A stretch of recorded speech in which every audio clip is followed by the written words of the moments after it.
जब शिवसेना बीजेपी के विरोध में हल्ला मचाती है तो बीजेपी वाले खुलकर शिवसेना के विरोध में हल्ला मचाते हैं। मचाते कि नहीं मचाते? जब हम भारत बंद जैसी कार्रवाई करते हैं तो इससे बड़ी कोई कार्रवाई हो सकती है? भारत बंद जैसी कार्रवाई, तो जब भारत बंद जैसी कार्रवाई कम करते हैं तो आरएसएस, बीजेपी, विश्व हिंदू परिषद के लोग खुलकर वामन मेश्राम का नाम लेकर भारत भर में हमारा विरोध क्यों नहीं करते? शिवसेना का विरोध करते हैं, खुलकर विरोध करते हैं। हम भारत बंद करते हैं तो खुल्लम खुल्ला हमारा विरोध क्यों नहीं करते? मैं ये चाहता हूं कि वो लोग खुल्लम खुल्ला विरोध करें। इससे क्या होगा?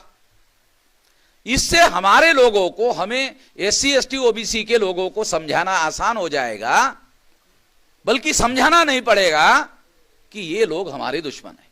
जब वो खुलकर हमारा विरोध करेंगे तो हमारे लोगों को आंखों से दिखाई देगा, दिमाग से दिखने की बात नहीं है, आंखों से दिखाई देगा, और आंखों से ही देख करके वो लोग जागृत हो जाएंगे और उनको ज्यादा बताने की, समझाने की जरूरत नहीं रहेगी।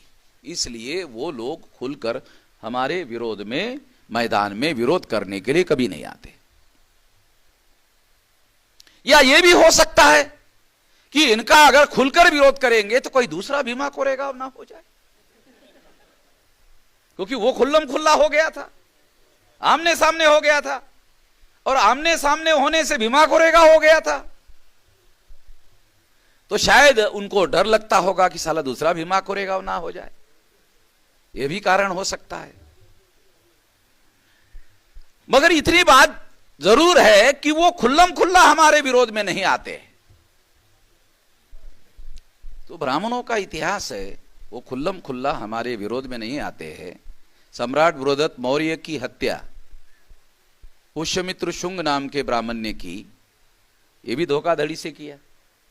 और उसके बाद भारत में मूल निवासी बहुजनों को 6247 जाति के टुकड़ों में बांटा गया। 1703 शेड्यूल कास्ट के टुकड़े, 801 आदिवासी के टुकड़े, 3743 ओबीसी के टुकड़े, तीनों के टुकड़ों को इकट्ठा करो 6247 टुकड़ों में इन्होंने हमारे लोगों को विभाजित किया। आजादी का आंदोलन चला। आजादी के आंदोलन में ब्राह्मण लोग ये प्रचार करते थे, बांटो और राज करो, ये अंग्रेजों की नीति है। तो अंग्रेज लोग भी बांटने का काम करते थे, मगर वो दो टुकड़े बनाया था उन्होंने, हिंदू मुसलमान। मगर ब्राह्मणों ने हमारे लोगों के 6247 टुकड़े किए। जो हमारे पास डाटा अवेलेबल है और जो ब्राह्मणों का धर्मशास्त्र अवेलेबल है, उसके डाटा के आधार पर यह बात आप लोगों को बता रहा हूं।